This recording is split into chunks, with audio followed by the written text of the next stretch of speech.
khudbadda mambarka isagoo khudbadaynaya nin acraabiya isdhextaagay dadka dhexdii oo yidhi rajulun ghariib baan ahay jaa'a yas'alu can diinihi laa yadri maa diinuhu nin ghariiba ayaanaho diinta islaamka ku cusub oo u yimidee diintiisa islaamka inuu wax kaa weyddiiyo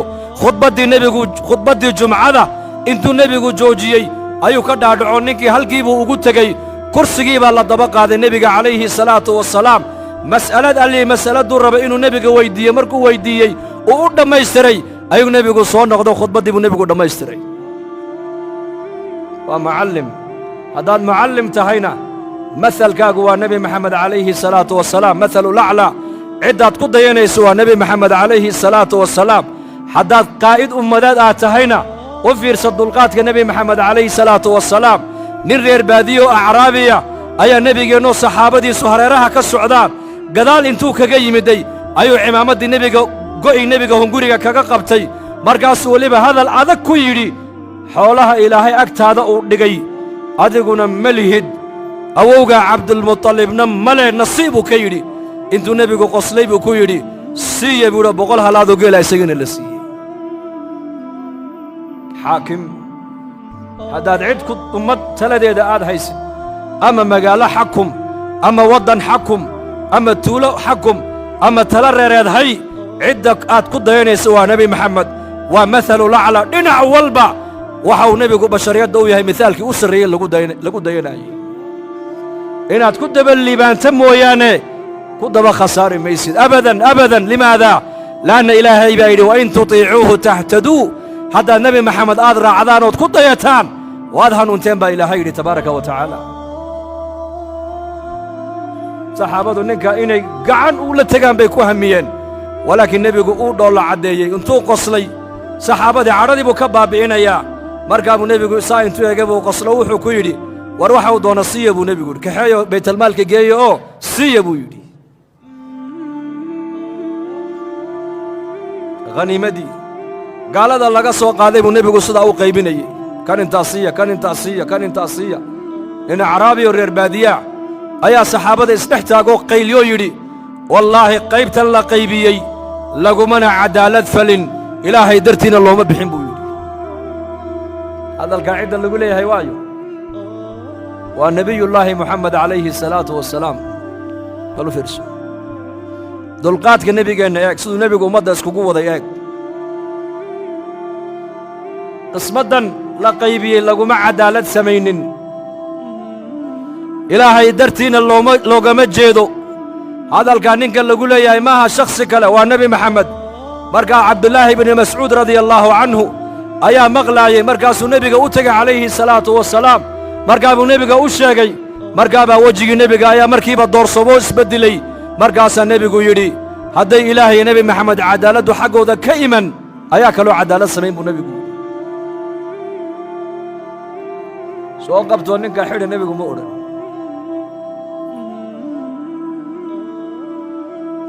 isbarbar dhig madaxda zamankan ummadda taladeeda haysa waddankay dooni ha joogaan iyo qaa'idulacdam qaa'idkii weynaaya ummadda hoggaankayga ilaahay noogu dhiibay halkay kala joogaan bal isku eg saasuu eegay nebigu sal alla alay wasalam markaasuu yidhi ilaahayo nebi maxamed hadday iyaka cadaaladdu xaggooda ka iman ayaa kaloo cadaalad samayn kara buu rasuulku yidhi markaa buu nebigu yidhi walaalkay muuse calayhi salaam intaa in ka badanba waa la dhiba uu sabray buu rasuulku yidhi laanna qur'aankaa nebiga qabanaayey qur'aanku waa usuulu dacwa usuusha dacwadda qur'aankaa laga bartaa qofka muuminka waxaa xakamaynaya waa qur'aanka weeyaan haddaad cadhooto qur'aanka ku noqo haddii lagugu gafo qur'aanka ku noqo haddaad talo ummadeed kaa guracanto qur'aanka ku noqo waa inaad noqotaa marjacaaga waa inuu ahaadaa qur'aanka limaada li'anna qur'aanku waa kalaamka ilaahay tabaaraka wa tacaala cadaalad dhammaystiran baa qur'aanka ku dhammaystiran waa maxkamad cadaalad oo dhammaystiran markaa buu nebigu walaalkay muuse calayhi salaam waa nebi muuse intaa in ka badan ba isagana waa la dhibo uu iska sabray dee anigana waa sabri bay ka dhigan tahay markaa wax kale iima yaallo sabirunbaa ii yaallo weeyaan sabir badana dulqaad badana nebigeennu calayhi salaatu wasalaam dulqaad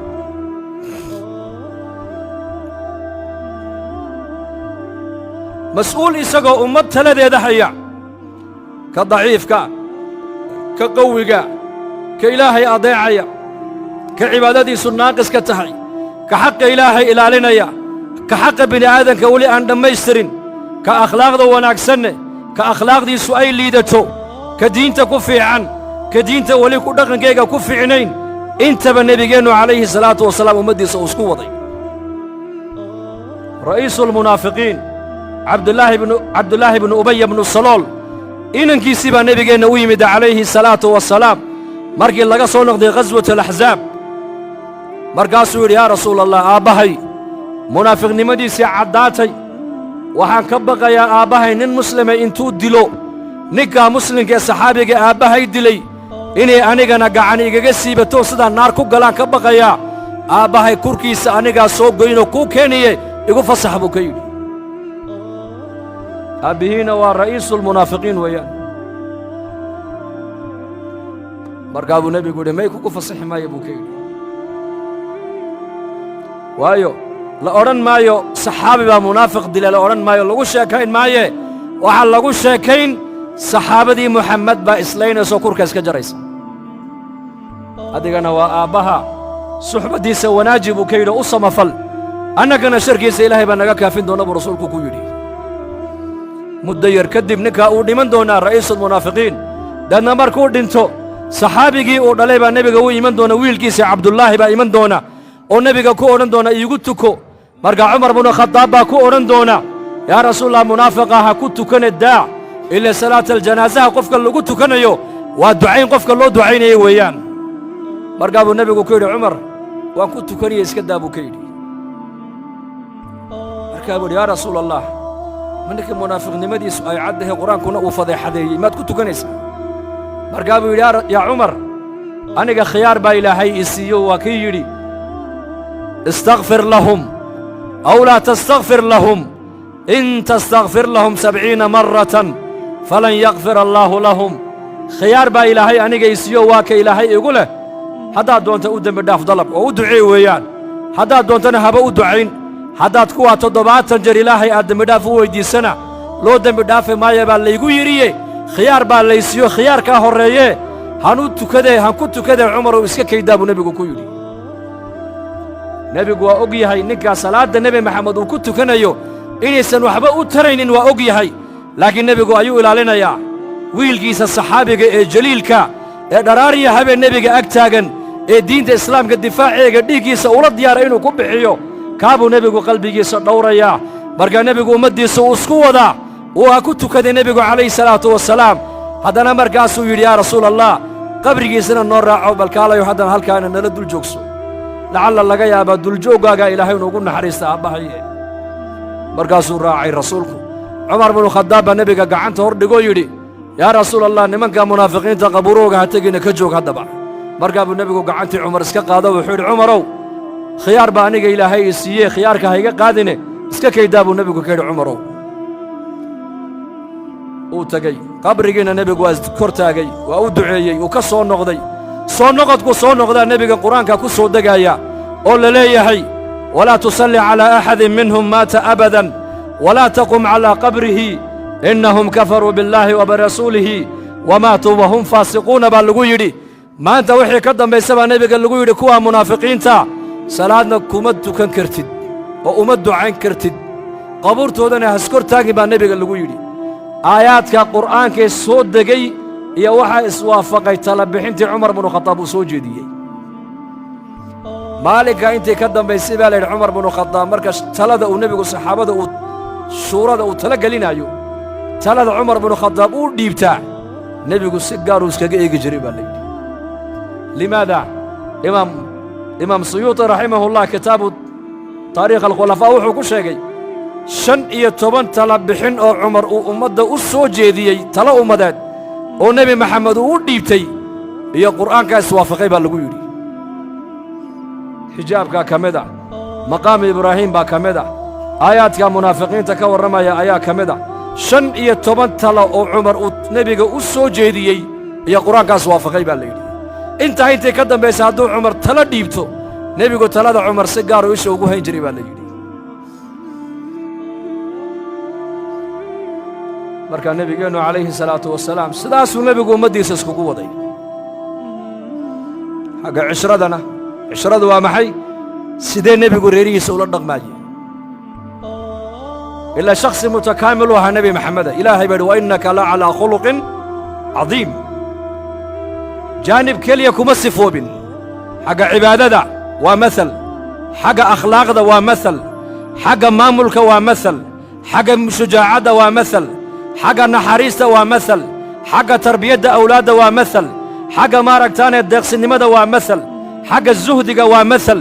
xagga mucaasharada reeraha siduu loola dhaqmo waa masal masal waa maxay waa tusaale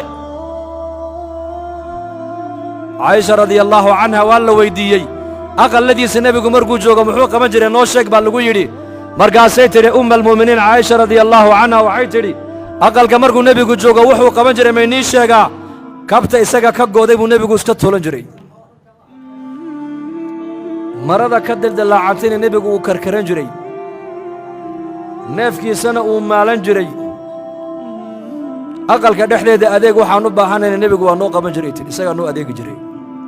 adeeg laakiin salaadda hadday gaadho nebigu salaadduu u baxaya calayhi salaatu wassalaam xuquuqda eheladiisa uu ilaalin jiray bal isagaa inoo sheegoo yidhi nafaqada dirhamka aad ilaahay diinkiisa aad ku nafaqaynayso iyo dirhamka maaragtaanay addoon aad ku xoraynayso iyo dirhamka maaragtaanay miskiin aad siinaysid iyo dirhamka ehelkaaga aad ku nafaqaynaysid waxaa ilaahay agtiisa ajar badan buu nebigu yidhi ka aad reerkaaga ku nafaqaynaysa ajar badan buu rasuulku yidhi ka reerkaaga aad siinaysid qadra alxaaja markaasuu akhlaaq buu reerihiisa ku maamulaya akhlaaq wanaagsan uu iman jiray aqalka caayisha wax la cuna ma yaallaan caayisha maya bay odhan jirtay markaa buu odhan jiray waa iska soomanaha iska daa xabsi uu tegi jiray wax la cuna ma yaallaan saaka maya waxa ma yaallaan rasuul allow waa soomanaha iska daa buu odhan jiray cunto haddii la siiyey cajabisana uu cuni jiray hadday cajab gelin weydana nebigu ma ceebayn inuu ka tegi jiray wixii cajabiye wixii loo sameeyo haddii shaygaa uu cajabiyo ma odhanayn haddii shayga la sameeyena ma odhanayn maxaa sidan u samayseen shayga aan loo samaynna ma odhanayn maxaasaa u samayn weydeen ma dagaalamayn ma cadhoonayn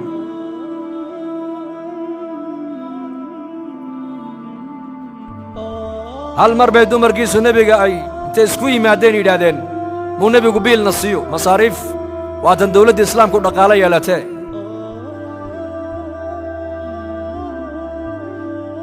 wuu ka hijrooday nebigu dumarkiisii jibriil baa u yimid oo waxaa lagu yidhi reerahaagii adduunyaa soo gasho adduunyay ka fikireene ka dheerow baa lagu yidhi 22 cishuu nebigu maskiidka iska galay baa la yidhi ilaa magaaladii madiine war waxaa galay la leeyahay nebigu xaasaskiisii uu furay cumar baa socday inantiisii xabsu u tegey aabba nebigu muu ku fura maya nama furin maxaad samayseen wallaahi waxaan samaynoo dembi weyn annagu ma garanayne waan isku imannoo waxaan soo hadal qaadnoo nidhi waatan dawladda islaamku dhaqaalo yeelatee muu nebigu masaariifii noo qor haddee toole bal masaariifii robiila abuubakar baa socday inantiisii caayishu u tegey maal lagu furay may layma furin aabbo maxaa dhacay nebigu wuu naga hijroodaan maqallee waxay tidhi nebi allow aabbow dembi kale ma samayne waxaan isnidhi keliya haddaan haweenkii nebiga nahay dawladdii islaamku waata dhaqaalo yeelatee xoogaha masaariifa nebigu meel haynii saaro ma intaasuunbaa haa waa intaa deedna markaasaa nebiga aayadahan ku yaalla suurat alaxzaab aayaatu takhyiir ee kala doorashada ee la leeyahay nebi maxamed ilaahay iyo rasuulkiisa iyo daarta aakhiro dhinaca iyo adduunyadiiyo ziinadeeda oo dhinaca kala doorta aayadaha ka warramaya kala doorashada kala doorbidashada ayaa marka nebigeenna ku soo degay calayhi salaatu wasalaam waxau nebigu ka bilaabay xaasaskiisa tii ugu jeclaa buu nebigu ka bilaabay waa tuma umma almu'miniin caaisha radia allaahu canha taasuu nebigu reerihiisa ugu jeclaa camar binu caas baa weyddiiyey nebiga su'aashaas camar binu caas baa saxaabada ku odhan jiray saxaabada nebi maxamed anuu iigu jecel yahay ku salliya rasuulka sala allahu alayh wasalam markaasaa lagu yidhi war ka daa may anuu iigu jecel yahay war ka daa may waan weyddiin salaaddii markii laga baxay buu camar istaagay wuxuuhi yaa rasuula allah dadka ayaad ugu jeceshahay ii sheeg markaasuu nebigu yidhi caaishaan ugu jecelahay buu yidhi innaka ma dhici kartaa ninku inuu ragga horteeda ku yidhahdo waana dumarkayga islaantaasaan ugu jecelahay waad ka xishoon laakiin ceeb maaha nebigu uu sheegay mujtamacuu ka hor sheego wuxuu yidhi dadka waxaan ugu jecelahay caaisha markaasuu yidhi maya dumarkaaga maaha ragga markaasuu yidhi aabbaheed waa kuma abubakar markaasuu haddana markaasuu yidhi cumar marka camar binu caas saxaabadiiba eego waan iska aamusay buu yidhi maxaad u aamustaa lagu yidhi wuxuu yidhi waxaan ka baqay inuu nebigu iga dhiga koogu dambeeyo buu yidhi marka aamuskaa la ii qaatay buu yidhi uu iska aamusay markaa camar lidaalika nebigu caaishu xaasaskiisa ugu jeclaa mas'aladdaana kala doorashada nebigu waxau ka bilaabay cidduu xaasaskiisa ugu jeclaa wuxuu yidhi caaisha soo fadhiiso aayadahan qur-aankaa dusheeda ku soo degay waa kala doorbidasho ilaahay iyo rasuulkiisa iyo jannada oo dhinaca kalena adduunyadiyo zinadeeda oo dhinaca labadaa kala dooro weliba inan yar baa tee go'aan qaadashada ha ku degdegine tale haddaan ka bixiyana waxaa ila quman inaad aabbaha abibakar iyo hooyada aad la soo tashato markaabay caa'isha tidhi ma ilaahay iyo rasuulkiisa iyo jannada ayaan aabbaha iyo hooyaday ka talagelin may ka talagelin maaya bay ku tidhee ilaahay iyo rasuulkiisa iyo aakhirada ayaan doortay maanta intay ka dambaysana adduunyo dambe kugu hadal qaadi maaya bay ku tidhi markaa buu nebigu farxay calayhi salaatu wasalaam markaasay ku tidhi nebi allow sida aniga aad ii weyddiisay soo xaasaskaagana u weyddiin maysid markaa buu yidhi haa iyakana waa ku socda adaa kaa bilaabay waxay tidhi haddaba anigu mawqifkayga aan doortay adiga ha iiga sheegina iyakana weydii bay ku tidhi taladooda halkaa markaa maseer yar baa ku jira soo maa markaa buu nebigu intuu qoslay buu ku yidhi wallaahi hadday ayaku i weyddiiyaan ay igu yidhaahdaan caaisha ayay dooratay anna ka qarin maayo buu rasuulku yidhi yacni sida adiga wanaag iyo janno kuula rabaan iyakana ula rabaa janno weeyaan waana imtixaan arrintu waa ikhtibaar weeyaan oo la leeyahay ilaahay iyo rasuulkiisii iyo jannadoo dhinaca iyo adduunyadiiyo zinadeeda oo dhinaca kala doorta waa khiyaar cajiiba waa imtixaan weeyaan ikhtibaar